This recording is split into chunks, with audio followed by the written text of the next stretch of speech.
You're here in Washington.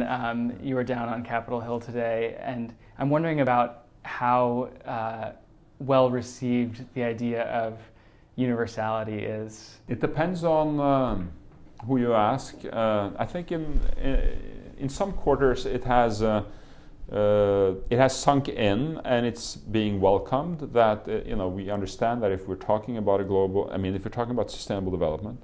And we know what the situation is. The science is telling us, what the challenges are on the environmental side. We know what the critical challenges are around the social issues of growing inequalities, for instance, all over the world. And this has something to do with the way the global economy is organized. So I think people can understand that we can't solve our world's challenges simply by focusing in on what poor countries need to do within their borders.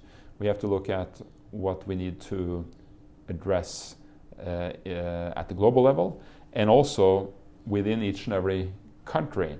There's the issue of environmental footprint and of sustainable consumption and production that countries of the north need to take on.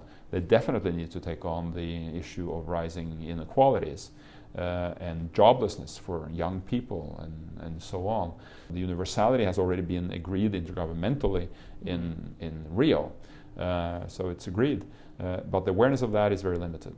So there's a huge need to expand that awareness. But I've seen in some countries I visited in Europe that let's say ministries of education and ministries of health and ministries of energy, ministries of environment, there is very limited awareness of that this could actually mean something for policy making in their areas.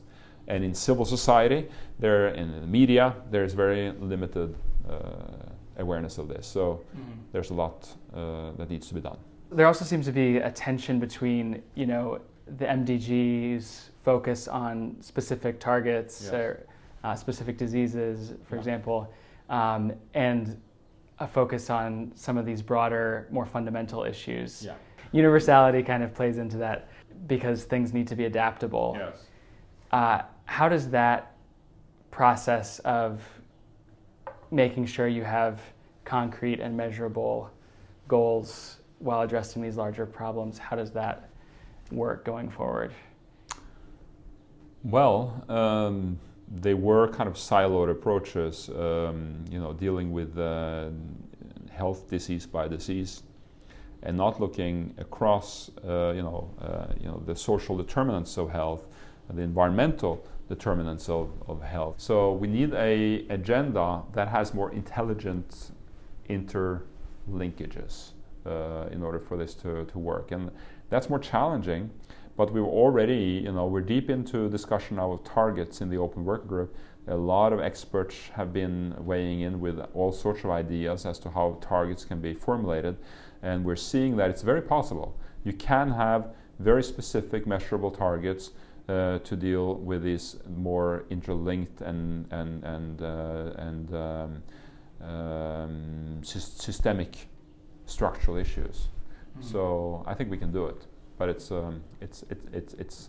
more difficult, but it's doable.